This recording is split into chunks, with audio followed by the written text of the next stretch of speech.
Good afternoon, my name is Sarah Fredericks and welcome to my presentation on Claude Debussy, French composer, born in 1862, died 6 months before the end of World War I in 1918. Next slide, please. So Claude was the oldest of 5 children. His father, Manuel Achille Debussy, ran a china shop, and at one point too he worked in a printmaking factory. Claude's mother's name was Victorine. Manori was her maiden name, and she was a seamstress.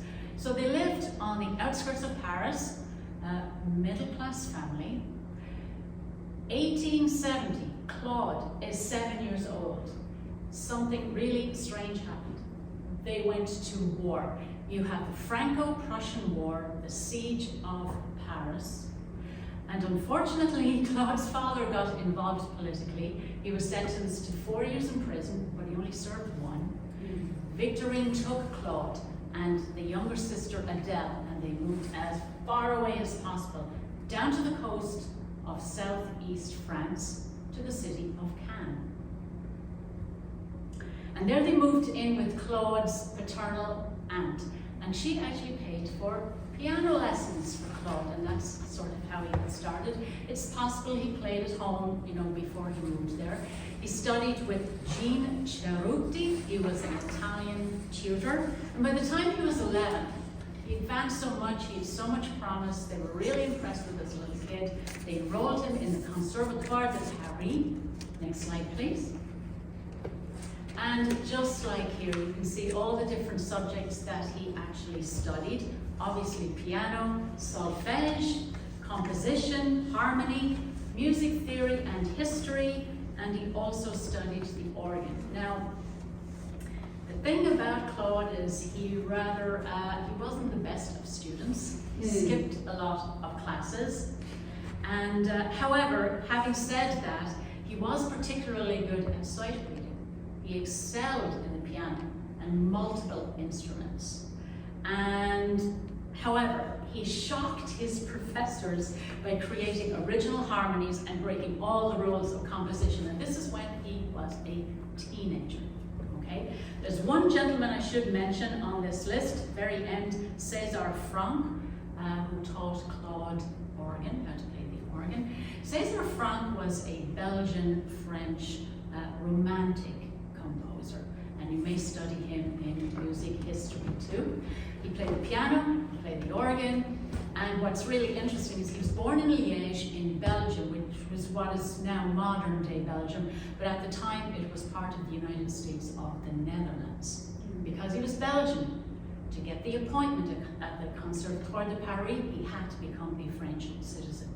So Claude was really lucky to have had the opportunity to work with Monsieur César Franck. Okay. Next slide, please. Here are quotes from 2 of Claude's teachers. I'll read out the bottom one first. It's a little negative. Émile Durand, he taught him harmony and reported, Debussy would be an excellent pupil if he were less sketchy and less cavalier. However, Antoine François Marmontel, his piano teacher, said of Claude, a charming child, a truly artistic temperament. Much can be expected of him. Next slide, please. We now move to his young adulthood, his work and first romantic relationship. I could spend 3 hours talking about all the relationships he had with different women along the way, married, unmarried, and every other way. I will mention the first and the last, and there is a reason for that. While Claude still studied at the Conservatoire de Paris, he got a job for 4 years as a piano accompanist at Marie Moreau's singing class. This is where he met Marie Blanche Vasnier. Now, Marie Blanche Vasnier was older than Claude at the time. He was about 18, she was 32. She was still very young. She was married to a much older gentleman, Henri Vasnier. He was a very well up civil servant at the time. We don't know exactly if he knew there was a romantic relationship going on. However, Claude and Marie Marie Blanche had a romantic relationship for 7 years, but it was more like romantic / matriarchal relationship. She instructed him in how to dress. She introduced him to literature, but most importantly, even though they had a romantic relationship, she was his muse, his inspiration for his first real young compositions, over and above what was required in school for homework, okay? He wrote 27 melodies. He dedicated them to her, and here is what he said. To Madame Vasnier, these melodies, conceived in a way by your memory, can only belong to you, as the author belongs to you. Now we jump to 1884. He's 22 years old. He's finished his 11 years. He has entered and won the most prestigious competition in France called the Prix de Rome for his cantata L'Enfant Prodigue. That is the prodigal son.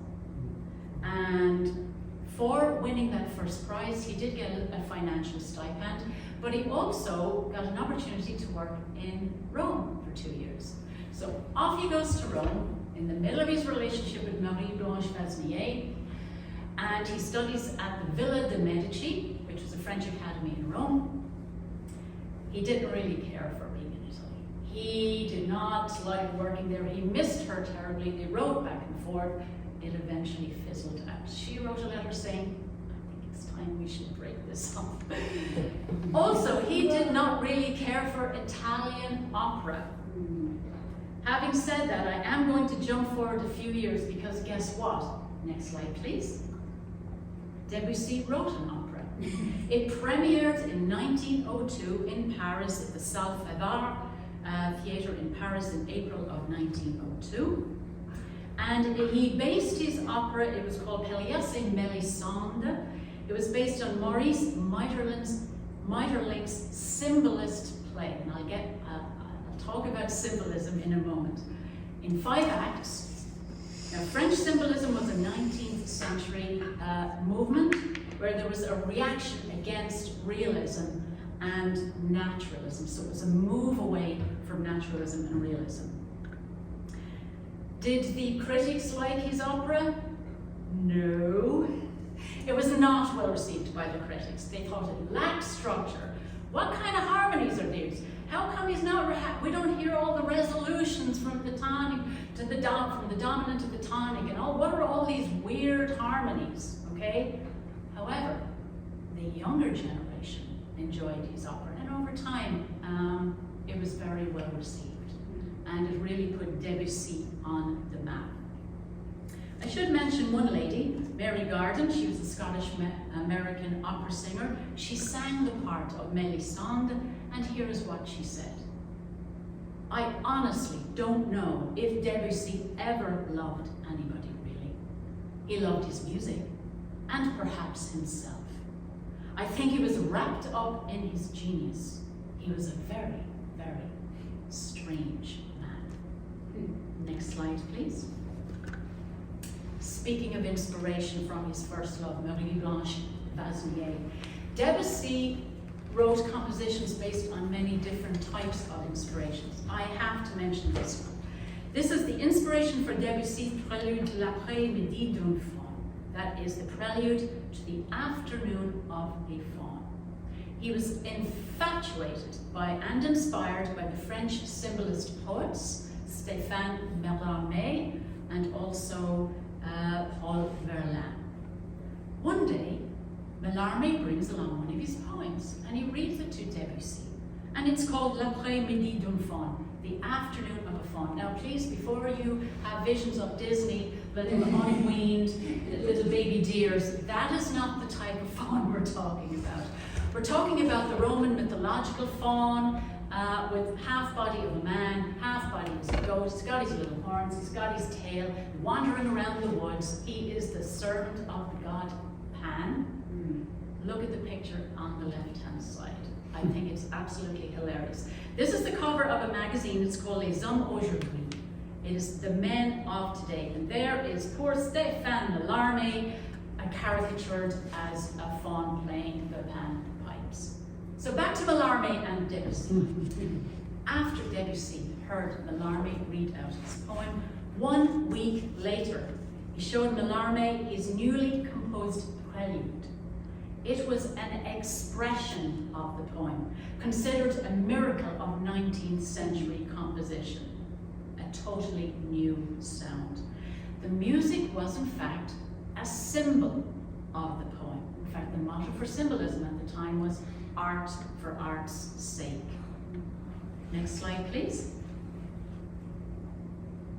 Before I mention anything else about symbolism and launch into that a little bit more, I have to tell you about the parallel movement that was happening in France at the time, 19th century, Impressionism. The term Impressionism comes from a painting by Monet called Impression Sunrise, 1872. As far as the art movement goes, it was a move away from realism again. As you can see, it's kind of very misty looking, little dabs of color. If you squint your eyes, the boat looks like a silhouette. Impressionism in music, however, focused on creating moods, atmosphere, emotions, and deviating from traditional harmonic progressions. Through the use of timbre, orchestration, the sounds, different colors of the different instruments, and progressive harmonic concepts. Now what's interesting is a fellow composer and friend of Debussy, Ravel, claimed the term Impressionism should never be applied to music. Next slide, please. So Debussy was not linked to the Impressionist painters or musicians at the time. He actually wrote an article of La Revue Blanche in 1902 and said music should not be confined to producing nature more or less exactly, but rather to producing the mysterious correspondence which link nature and the imagination. He totally rejected the term Impressionism as applied to himself and his music. And I suppose, if somebody says, oh, you're an Impressionist, it sort of implies that you're taking somebody else's piece of music, something somebody else created, and you're just putting your own spin on it. No, he considered himself a symbolist.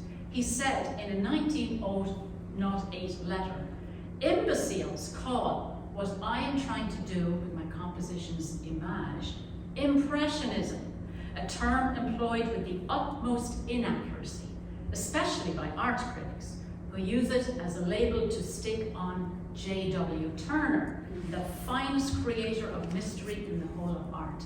And there you see behind the text, a painting by Turner, 1843. He was an English painter. This is called Snowstorm, Steamboat Off a Harbour's Mouth.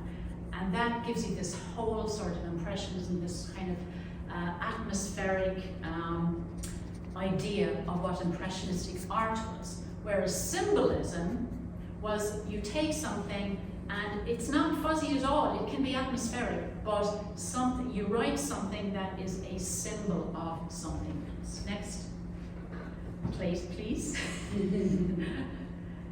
So, we move on to 1889, the Exposition Universelle, the World Fair in Paris. I'm mentioning this because once again Debussy was inspired by what he saw and heard at this World Fair. Notice the date, 1889. 100 years since the French Revolution. So Paris wanted to put on this big celebration. 3 years before 1889, they even had an architectural competition. And Gustave Eiffel won the competition. What did he build? The Eiffel Tower. The Eiffel Tower.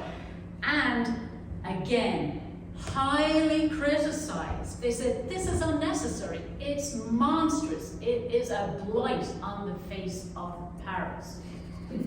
But yet, like Debussy's interpretation of Mallarmé's poem, a symbol of the poem, we look at a picture of the Eiffel Tower. What do we think? Paris! It's like it's also now a symbol of France, almost. So symbols are very important. So during this exposition, there were lots of state-sponsored pavilions and buildings, Now, the state-run exhibits usually included things like French colonialism, social economy, public welfare. There was even a hygiene palace, okay? But there were lots of other buildings and exhibits, and those included technology, machinery, furniture, medicine, clothes, food, and of course, musical instruments. This is where Debussy was absolutely enthralled and inspired by the Javanese gamelan ensembles. Let me explain the name. They come from Indonesia. Javanese refers to the island of Java. There's also Balinese gamelan ensembles from the island of Bali. Next slide, please. Here is a picture, a partial picture of a gamelan ensemble. And what's interesting is the word gamel refers to strike something, okay? So even though there it is an ensemble of instruments, it sounds very different from our string-based orchestras that we are used to hearing with the woodwinds and so on. It had included steel drums, not modern steel drums, let's say drums made of steel, they were a different type of drum, bamboo flutes, cymbals, gongs, xylophone, and two-string fiddles. Might have been similar to the Rebec two-string fiddles that we learned about in music appreciation that came from Arabia. So obviously a lot of trade and ideas in musical instruments transited across through to this country. So let me just mention too that the ensemble included 7-note scales, 5-note scales that we're familiar with, pentatonic, and I just want to play something that sounds, so you know what it sounded like. If you play the 3 black keys followed by the 2 black keys, you're going to sound like this, and this would be considered the gamelan major scale.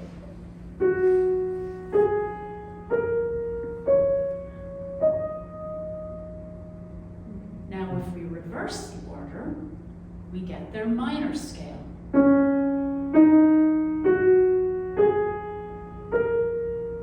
And it doesn't sound very minor compared to what we are used to hearing with our ears. But so obviously then, Debussy takes these sounds, these harmonies, these pentatonic scales and incorporates all of that into his own music. Next slide, please. So Debussy's music is a bridge from the Romantic era to the Modernist era.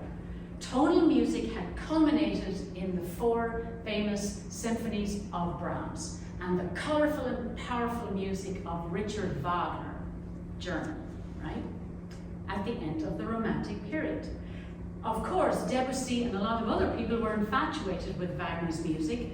However, everything that had been done, that could be done with tonal scales had been achieved by that point. So music was sort of in a crisis. Where are we going to go? What do we do next? Debussy took music in a new direction.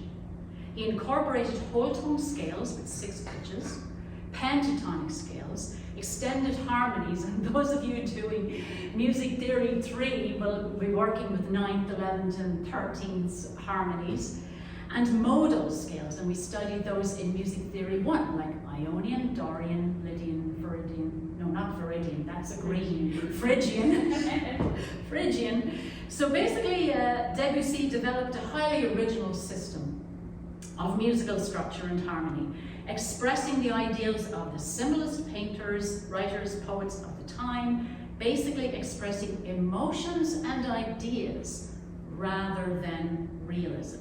Next slide, please.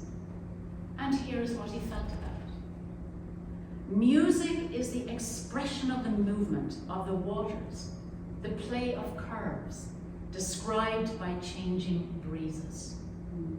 I love music passionately. And because I love it, I try to feel it, or to free it from barren traditions that stifle it. Next slide, please. Now we move on to closer to the end of his life. Now I will cover what he did compose all through his life. Debussy met Emma Bardock in 1903. It was actually her son who introduced them both, her son Raoul. She was married to somebody else. He was married to Rosalie Texier. A year after they met, they go off on this little tryst, not so very different from En Bateau, which is coming up, a romantic tryst in a boat, whatever. And he sent his wife a letter, and she was distraught, and there was a bit of a scandal, and she shot herself in the chest. Very, very sad, but she didn't die at the time. Ultimately, in 1905, Claude and Emma divorced their spouses. By October, little Claude Emma was born, their daughter. What an original name. They called her Shushu. By 1908, Claude and Emma marry. And here is yet another inspiration for his music. His little daughter, when she's 3 years old, she's playing with her toys on the floor. And he composes the Children's Corner Suite. He dedicated it to her. It's 6 short movements, probably takes about 15 minutes, something like that, to play the whole thing. He said, "Ah, ma chère petite chouchou, avec les tendres excuses de son père pour ce qui va suivre." To my dear little chouchou, with tender apologies from her father for what follows. And what followed? 6 beautiful, original little pieces based on the toys she was playing with. We heard the Gollywalk Cakewalk a few weeks back, played by Mr. Justin Francis. Thank you, Justin. Also, there was one called The Snow is Dancing, Serenade for the Doll, and Jimbo's Lullaby, just to make mention a few. That was her little baby elephant. Okay. Now, unfortunately, right after that was played in public, 1909-ish, Claude Debussy was diagnosed with colon cancer and rectal cancer. He had an awful time the last 9 years of his life. He died in Paris during World War I, during the German bombardment. And it's really amazing to me that between 1903, whenever it was when the Wright brothers only flew 1,000 feet, 15 years later, the Germans are bombarding Paris, and the bombs weren't even attached underneath the planes. They literally had their hands outside the window and they just dropped the bombs, okay? So this is the environment he died in. Paris was being bombed, but he died in his own apartment in Paris, his little daughter by his side. I presume Emma was there too. I could not find out whether she was or not. A year later, Shushu died. She was like 14, 15, died of diphtheria. Doctor gave her the wrong treatment. Emma, on the other hand, Emma Bardock, died in 1934, so she outlived both of them. And when you think about these people who lived to have all these amazing lives and everything they did and everything that happened back then, it seems so far away, so long ago. But on a personal level, Emma Bardock died in 1934. My father was born in 1931. So to me, it just seems that little bit closer, you know. Next slide, please. So here is a little overview of some of the work that Debussy wrote as a composer. I've already mentioned Prélude à l'après-midi d'enfant. He wrote nocturnes, his opera Pelléas et Mélisande, symphonic sketches. You may be familiar with La Mer, a very famous one, the sea. Estampe for piano, based on Asian engravings, more inspiration. Melody, based on poetry by symbolist poets and his own poetry. 24 piano prelude, 12 etude, and in his final years composed chamber music. And he finished 3 of 6 planned sonatas. He was buried in Passy Cemetery, Paris, with his wife and his child. There is a picture of his grave, and on his stone it says, "Sa fille et sa femme sont avec lui." His daughter and his wife are with him.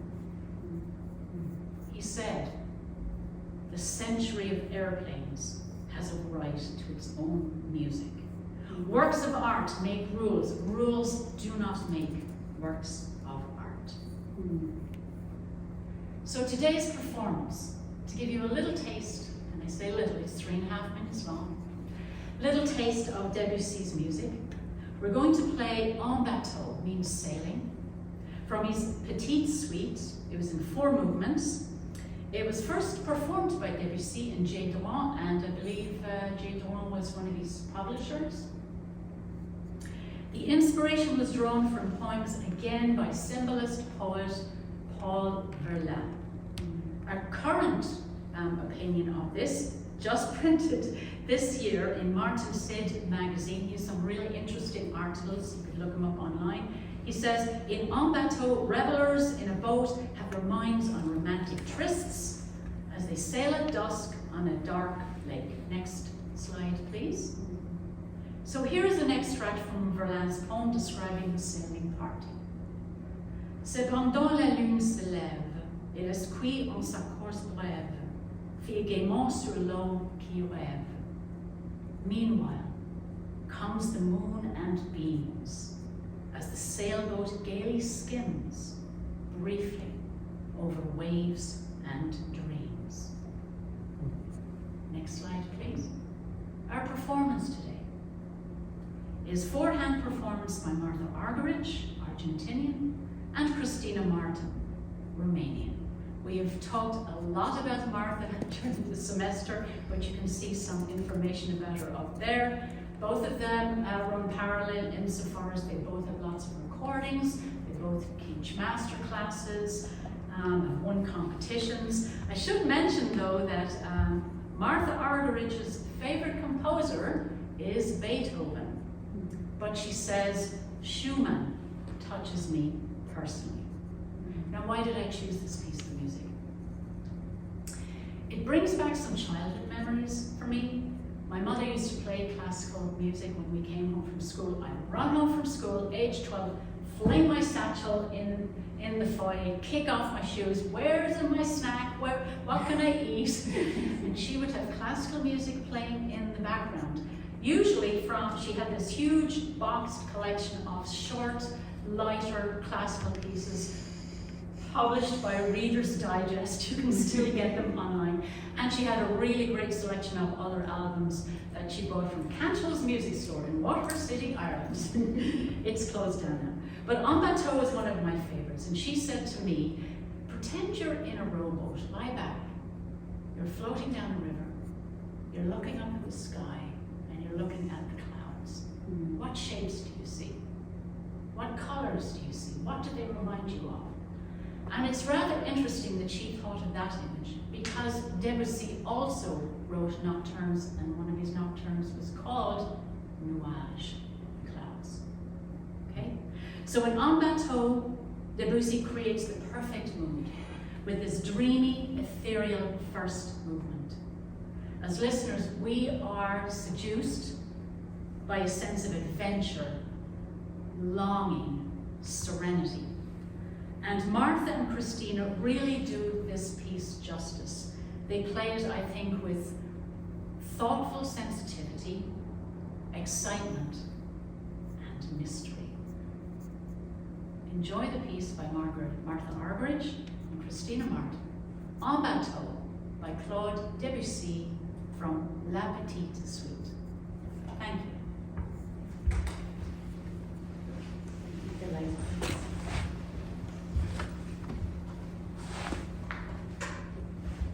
Vale, siamo pronti.